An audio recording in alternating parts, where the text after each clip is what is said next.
Hello friends, welcome back to my YouTube channel. आज हम इस वीडियो में देखने वाले हैं ओरिएंटेशन ऑफ डबल बॉन्ड।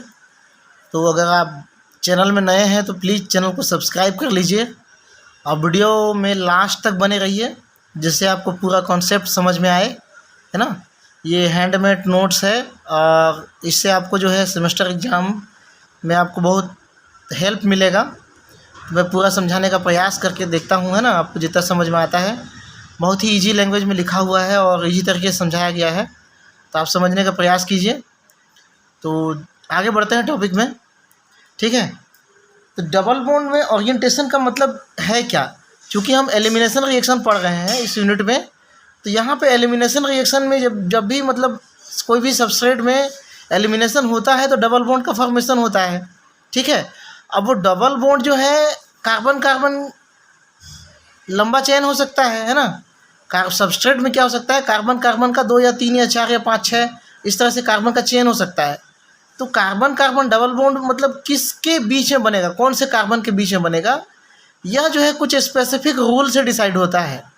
और इसी स्पेसिफिक रूल से जो डिसाइड होने वाला प्रोसेस को ही ओरिएंटेशन ऑफ डबल बॉन्ड कहा जाता है, of elimination reaction. For example CH3CH और CH3 इस तरह से एक हम क्या ब्रांच्ड चेन ले लिए हैं, जिसमें एक ब्रोमीन जो है एक एलिमिनेट होने वाला ग्रुप यहाँ लगा हुआ है। अगर हम इसको हम KOH एल्कोहल की उपस्थिति में रिएक्शन कराते हैं तो हमको 2 तरह का प्रोडक्ट मिल सकता है। ब्रोमीन यहाँ से निकलेगा, अब वो चाहेगा कि यहाँ के हाइड्रोजन को ले ले, है ना, निकल जाए, मतलब डबल बॉन्ड यहाँ आ जाएगा। और ये वाला अगर यहाँ के हाइड्रोजन को ले लेगा तो इन दोनों के बीच में क्या आ जाएगा, डबल बॉन्ड आ जाएगा। मतलब हमको 2 तरह का प्रोडक्ट मिलेगा। एक प्रोडक्ट ये रहा जिसमें इस कार्बन और इस कार्बन के बीच में क्या बना, डबल बॉन्ड बना, ठीक है। H है तो यहाँ पे H है, CH3 है तो यहाँ पे CH3 है, ठीक है। ये एक प्रोडक्ट बन गया। दूसरा जो प्रोडक्ट है हमारा, देखिए कुछ इस तरह से बन रहा है। मतलब ये वाला जो CH3 है इसके साथ में इसका प्रोटॉन को KOH जो है एब्स्ट्रैक्ट करके निकाल दिया। अब ब्रोमीन भी निकल गया, यहाँ पे क्या बन गया, डबल बॉन्ड बन गया। मतलब यहाँ पे एलिमिनेशन कहाँ हो रहा है, ब्रोमीन का और यहाँ प्रोटॉन का, तो डबल बॉन्ड यहाँ फॉर्म होगा। ये रहा डबल बॉन्ड यहाँ पे फॉर्म। ये इस तरह से भी प्रोडक्ट बना सकता है, ठीक है। लेकिन इन दोनों प्रोडक्ट में से एक प्रोडक्ट जो है मेजरली बनता है, हो सकता है 70%, 80% या 90% बने, ठीक है। और ये मात्र 10% बने या 20% बने, ठीक है। तो ओरिएंटेशन इसका ज़्यादा क्यों हुआ, है ना, इसका कुछ ना कुछ फैक्टर होगा, कुछ ना कुछ कारण होगा, या कोई स्पेसिफिक रूल को फॉलो करता होगा, है ना। तो इसी चीज़ को हम यहाँ पे देखने वाले हैं। तो ये सारा चीज़ मैं यहाँ पे डील किया हूँ, एक बार आप इसको देख लीजिए, ठीक है। ये जो टर्म होता है रिजियो सेलेक्टिविटी कहलाता है ना।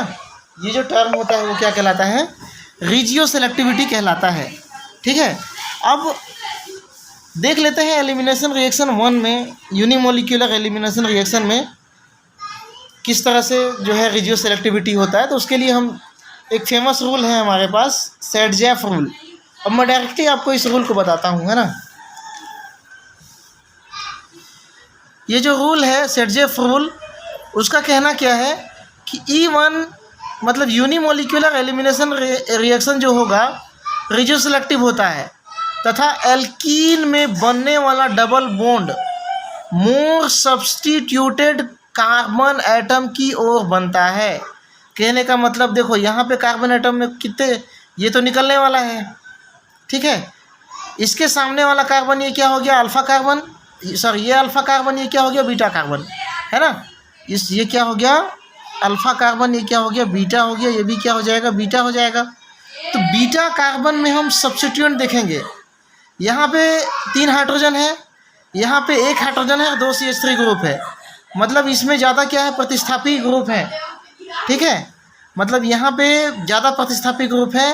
तो जब ये एलिमिनेशन होगा तो यहाँ पे बोला गया है कि डबल बॉन्ड उस ओर फॉर्म होगा जिधर क्या हो, मोर सब्स्टिट्यूटेड वाला कार्बन एटम हो। मतलब डबल बॉन्ड कहाँ फॉर्म होगा, किसको प्राथमिकता देगा, यहाँ डबल बॉन्ड बनने को प्राथमिकता देगा। मतलब ये रहा डबल बॉन्ड और ये रहा मेजर प्रोडक्ट, ये बन गया 2-मेथिल 2-ब्यूटीन, ठीक है। चाहे आप इधर से गिनो, इधर से ही गिनना पड़ेगा क्योंकि यहाँ पे ब्रांच जुड़ा हुआ है तो 1 2 3 4 कार्बन एटम। 2 पोजीशन में क्या है, मेथिल ग्रुप है, और 2 पोजीशन में ही डबल बॉन्ड है, मतलब 2 ब्यूटीन हो गया। इसी तरह जो माइनर प्रोडक्ट होता है उसको भी मैंने यहाँ पे दिखाया कि अगर मान के चलो सेटजेफ रूल फॉलो नहीं होता तब की स्थिति में क्या बनता, डबल बॉन्ड यहाँ है, मतलब हम काउंटिंग यहाँ से करेंगे इधर से 1 2 3 4, ठीक है। तो 3 पोजीशन में क्या है, मेथिल ग्रुप है, तो 3 मेथिल 1 ब्यूटीन, ठीक है। तो इस तरह से 2 प्रोडक्ट बनता है। लेकिन सेटजेफ नियम के अनुसार ये जो हमारा मेजर प्रोडक्ट है वो क्या है, ये वाला बनता है, ठीक है। ये इसका डेफिनेशन है, अब इसको पॉज करके लिख लो, ठीक है। अब मैं इसका कारण बताता हूँ, ठीक है। कारण जो है क्या है, डबल बॉन्ड इधर वाले कार्बन में क्यों बन रहा है, यहाँ वाले कार्बन में डबल बॉन्ड क्यों बन रहा है, क्यों, क्योंकि अगर यहाँ पे डबल बॉन्ड बनेगा, यहाँ पे डबल बॉन्ड बन गया है, चलो बना दिए हम, तो इसकी स्थिति क्यों ज़्यादा स्टेबल होगी, क्योंकि डबल बॉन्ड से लगे हुए कार्बन में हाइड्रोजन की संख्या को देखा जाता है। हाइपर कॉन्जुगेशन इफेक्ट आपने बीएससी फर्स्ट ईयर में पढ़ा होगा, ठीक है। हाइपर कॉन्जुगेशन में क्या होता है कि इस कार्बन है ना, डबल कार्बन डबल बॉन्ड से जुड़े हुए अल्फा कार्बन क्या होता है, अपने पाई इलेक्ट्रॉन का सिग्मा इलेक्ट्रॉन का पाई ऑर्बिटल के साथ में कॉन्जुगेशन कर देता है, ठीक है। अगर हाइपर कॉन्जुगेशन नहीं समझ में आ रहा है तो मैंने हाइपर कॉन्जुगेशन पे वीडियो बनाया है, आप उसको देख लीजिए। यहाँ पे 3 हाइड्रोजन है जो इसके साथ हाइपर कॉन्जुगेट करेंगे, यहाँ 3 हाइड्रोजन है जो हाइपर कॉन्जुगेट करेंगे, और यहाँ भी 3 हाइड्रोजन है जो इसके साथ हाइड्रोजन कॉन्जुगेट करेंगे। मतलब यहाँ टोटल कितने हैं, 9 conjugate hyper conjugate hydrogen atom है, ठीक है। मैंने यहाँ पे लिखा है 9 हाइपर कॉन्जुगेट स्ट्रक्चर बनाते हैं जो स्टेबिलिटी को बढ़ाता है, ठीक है। अगर मान के चलो यहाँ पे डबल बॉन्ड आ गया तब इसके अल्फा कार्बन, ये तो क्या हो, फंक्शनल ग्रुप हो गया, ये डबल बॉन्ड क्या हो गया, एल्कीन हो गया। इससे जुड़ा हुआ जो कार्बन होगा वो क्या कहलाएगा, अल्फा कार्बन कहलाएगा। इसके लिए इसमें हाइड्रोजन की संख्या कितनी है, केवल 1। मतलब ये अगर हाइपर कॉन्जुगेट करेगा तो केवल एक ही संरचना दे पाएगा हाइपर कॉन्जुगेशन का। यहाँ तो CH3 ग्रुप है, यहाँ CH3 ग्रुप है, ये हाइपर कॉन्जुगेट नहीं करेंगे, ठीक है। तो प्रोडक्ट जो सेकेंड है उसमें केवल एक ही hyper conjugated hydrogen atom possible है, प्रेजेंट है, जिससे उसका एक ही हाइपर कॉन्जुगेटेड स्ट्रक्चर बनेगा। जबकि ऊपर वाले में कितना बन रहा है, 9। तो जो 9 हाइब्रिड संरचना देगा वो ज़्यादा स्टेबल होगा, रेजोनेंस में आपने पढ़ा होगा, ठीक है। जो 9 हाइब्रिड संरचना देगा वो क्या होगा, ज़्यादा स्टेबल होगा। अतः सेटजेफ रूल को हम हाइपर कॉन्जुगेशन इफेक्ट द्वारा ठीक एक्सप्लेन कर सकते हैं, इसमें कोई जो है दिक्कत वाली बात नहीं है, ठीक है। अब देखते हैं रेजियो सेलेक्टिविटी इन E2 रिएक्शन।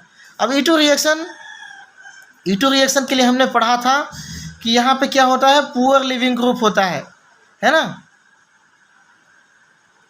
मान के चलो देखो, अगर गुड लिविंग ग्रुप हो, अगर E2 मैकेनिज्म में गुड लिविंग ग्रुप हो, जैसे हेलाइड है, सल्फोनेट है, तो ये भी सेटजेफ रूल को ही फॉलो करता है, इसी रूल को फॉलो करता है ना। इसी तरह से जो ज़्यादा सब्स्टिट्यूटेड होगा वहाँ डबल बॉन्ड बनेगा। लेकिन मान के चलो अगर हम यहाँ पे क्या कर दें, पुअर लिविंग ग्रुप अटैच कर दें, है ना, जो E2 मैकेनिज्म का काफ़ी इम्पोर्टेंट पॉइंट है कि उसमें क्या होना चाहिए, पुअर लिविंग ग्रुप, जैसे कि फ्लोरेट, है ना। तब ट्रांजिशन स्टेट में बेस का अटैक कुछ इस प्रकार होगा कि बनने वाले कार्बोकेटायन का नेगेटिव चार्ज लिविंग ग्रुप की कुछ मात्रा को एडजस्ट कर सके। कहने का मतलब क्या है कि बेस जब प्रोटॉन पे अटैक करे, देखो यहाँ पे एक कार्बन है, इसमें भी हाइड्रोजन है, यहाँ कार्बन है, यहाँ भी हाइड्रोजन है, यहाँ कार्बन है, यहाँ भी हाइड्रोजन है, ठीक है। अब फ्लोरीन यहाँ पे है, मतलब इन दोनों में से कोई एक हाइड्रोजन को ये एलिमिनेट करेगा, है ना। एलिमिनेशन में क्या होगा, फ्लोरीन एलिमिनेट होगा और एक हाइड्रोजन एलिमिनेट होगा। तो भाई देखते हैं कि दोनों कंडीशन, अगर ये जो बेस है वो इस कार्बन एटम के हाइड्रोजन को प्रोटॉन के रूप में ले लेगा, तब क्या होगा, ये प्रोटॉन इधर गया, ये डबल बॉन्ड कहाँ चला जाएगा, यहाँ डबल बॉन्ड बनेगा, ठीक है। अगर मान के चलो यहाँ के प्रोटॉन को लेगा तो डबल बॉन्ड कहाँ बनेगा, यहाँ बनेगा। अब दोनों में डिफरेंस क्या है, कि बेस के अटैक पर कार्बो एनायन जो बनता है उसका जो नेगेटिव चार्ज जनरेट होता है वो फ्लोरीन एटम के द्वारा कुछ एडजस्ट हो जाता है। एडजस्ट होने का कारण मतलब क्या है, कैसे एडजस्ट होगा, देखो यहाँ पे अगर एनायन बना, ठीक है, यहाँ एनायन बना तो इस एनायन को मेंटेन फ्लोरीन करेगा, ठीक है। अगर यहाँ जो एनायन नेगेटिव चार्ज बन रहा है उसको मेंटेन फ्लोरीन तो करेगा, लेकिन साथ ही साथ ये जो CH3 ग्रुप है ये इलेक्ट्रॉन डोनेटिंग ग्रुप है, जो यहाँ पे इलेक्ट्रॉन डेंसिटी को घटाने का काम करेगा, मतलब इसको बनने नहीं देना चाहेगा, यहाँ इलेक्ट्रॉन डेंसिटी बढ़ने नहीं देना चाहेगा, क्योंकि ये CH3 ग्रुप क्या होता है, इलेक्ट्रॉन डोनेटिंग ग्रुप होता है, इलेक्ट्रॉन को रिप्लेस करने वाला ग्रुप होता है, किसकी ओर, सामने वाले कार्बन की ओर, ठीक है। यहाँ पे इसको हम प्लस आई इफेक्ट से समझ सकते हैं, यह प्लस आई इफेक्ट डालने वाला ग्रुप है, जबकि यहाँ पे कोई भी प्लस आई इफेक्ट डालने वाला ग्रुप नहीं है। बाकी यहाँ पे क्या जुड़ा हुआ है, हाइड्रोजन जुड़ा हुआ है ना। यहाँ पे कोई प्लस आई इफेक्ट यहाँ पे देखने को नहीं मिलेगा। यहाँ नेगेटिव आयन जो होगा वो ज़्यादा स्टेबल होगा, यहाँ जो नेगेटिव आयन होगा वो क्या होगा, कम स्टेबल होगा, ठीक है। इसकी स्टेबिलिटी ज़्यादा है, मतलब इसकी पॉसिबिलिटी भी ज़्यादा है, ठीक है। ये ट्रांजिशन स्टेट फर्स्ट में फ्लोरीन क्या कर रहा है, इसको एडजस्ट कर ले रहा है, ठीक है। अब ट्रांजिशन स्टेट सेकेंड की बात करते हैं। ट्रांजिशन स्टेट सेकेंड में जो कार्बो एनायन जनरेट होगा, ठीक है, वह इलेक्ट्रॉन डोनेटिंग ग्रुप के कारण ट्रांजिशन स्टेट स्टेबल नहीं हो पाता। यहाँ इलेक्ट्रॉन डोनेटिंग ग्रुप कौन है, CH3, अतः ट्रांजिशन स्टेट फर्स्ट ही ज़्यादा फेवरेबल होता है, ठीक है। और ये जो रूल होगा वो सेटजेफ रूल के विपरीत होगा। क्या हो जाएगा रूल कि E2 मैकेनिज्म में लिविंग ग्रुप पुअर हो तो बनने वाला डबल बॉन्ड किधर लोकेट होगा, लेस सब्स्टिट्यूटेड साइड में लोकेट होगा। यह कहलाता है हाफमैन ओरिएंटेशन।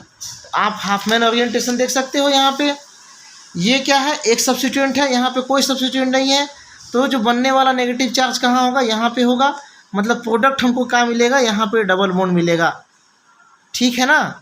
प्रोडक्ट में क्या मिलेगा, इस कार्बन और इस कार्बन के बीच में डबल बॉन्ड मिलेगा, जबकि सेटजेफ नियम के अनुसार यहाँ डबल बॉन्ड मिलना चाहिए, ये सब्स्टिट्यूटेड था, यहाँ पे कोई सब्स्टिट्यूशन नहीं है, हाइड्रोजन के हाइड्रोजन ही है। लेकिन हाफमैन नियम क्या कहता है कि E2 मैकेनिज्म में लिविंग ग्रुप जब पुअर हो उस कंडीशन में यहाँ पे डबल बॉन्ड बनेगा, जिसमें कार्बन एटम में सब्स्टिट्यूएंट क्या हो, कम हो, ठीक है। तो ये हो गया आपका E2 मैकेनिज्म का ओरिएंटेशन, ठीक है। अब यहाँ पे आप देख सकते हैं एक और रूल मैं आपको बताता हूँ। अच्छा हाँ, यहाँ पे उसी में E2 मैकेनिज्म में अगर हम क्या ले लेते हैं, क्वाटरनरी अमोनियम साल्ट यूज़ किया जाता है, तो E2 मैकेनिज्म जो होगा वो क्या होगा, हाफमैन रूल की जैसा ही होगा। मतलब अगर हम नॉर्मल एल्कीन लेते हैं, इसमें ब्रोमीन ले लेते हैं, उसकी जगह पे टर्सरी ब्यूटिल अल्कोहल लेते हैं, और यहाँ पे देखो क्वाटरनरी अमोनियम साल्ट लिया हुआ है। क्वाटरनरी अमोनियम साल्ट, तो यहाँ पे 100% ये गारंटी है कि यहाँ पे क्या होगा, हाफमैन प्रोडक्ट जो है आपको देखने को मिलेगा, ठीक है। अब जब एलिमिनेशन ब्रीज्ड साइक्लिक कंपाउंड में होता है तो डबल बॉन्ड किधर बनेगा, वो लार्जर रिंग साइड वाले कार्बन में बनेगा, लार्जर रिंग साइड वाले कार्बन में बनेगा, ठीक है। अब देखो यहाँ पे अगर हम एलिमिनेशन कराते हैं, इसको हम ब्रेड रूल कहते हैं, ठीक है। यहाँ पे आप हेडिंग डाल सकते हो, एलिमिनेशन इन साइक्लिक क्या बोलना चाहिए, एल्केन है ना, या सब्स्टिट्यूटेड एल्केन। इसको समझ लीजिए कि यहाँ डबल बॉन्ड यहाँ कैसे बन रहा है, ये आपका हाफमैन क्या बोलते हैं, ब्रेड्स रूल माना गया है, कहा गया है। इसके अनुसार रिंग साइज बड़ा होना चाहिए, तो रिंग को दो रिंग को जोड़ने वाला कार्बन आइटम कौन सा है, ये वाला है, जो 1 2 3 4 5 6 रिंग भी बना रहा है, और 1 2 3 4 5 रिंग भी बना रहा है, 1 2 3 4 5 रिंग बना रहा है, 5 मेंबर रिंग बना रहे हैं, ठीक है। प्रोडक्ट दो तरीके से बन सकता है, ये ब्रोमीन निकलेगा, यहाँ से हाइड्रोजन ले सकता है, ये यहाँ से हाइड्रोजन ले सकता है, ठीक है। तो डबल बॉन्ड या तो यहाँ बनेगा या तो यहाँ बनेगा। लेकिन अगर हम इस कार्बन की बात करते हैं, ये क्या हो गया, ब्रिज हेड कार्बन हो गया। ये क्या है, ब्रिज हेड कार्बन है, जो 5 मेंबर रिंग से भी जुड़ा हुआ है। अतः यहाँ पे डबल बॉन्ड बनने की पॉसिबिलिटी कम होगी, क्योंकि यहाँ पे हमको क्या चाहिए, लार्जर साइज रिंग वाला कार्बन चाहिए। तो ये तो क्या हो गया, स्मॉलर साइज रिंग वाला कार्बन हो गया। लार्जर वाला कार्बन कौन सा है, ये और ये वाला है, या तो ये और ये वाला है, बाकी सब क्या है, स्मॉलर साइज वाला है। तो लार्जर साइज वाले रिंग वाले कार्बन में ही क्या बनेगा, डबल बॉन्ड बनेगा। तो इतना था, वीडियो भी लंबा हो रहा है, मैं बहुत लंबा नहीं खींचना चाहता हूँ, लेकिन समझाने वाला चीज़ ही था तो मैं समझा रहा था। तो वीडियो में अगर लास्ट तक बने हो तो बहुत बहुत शुक्रिया भाइयों और बहनों, है ना।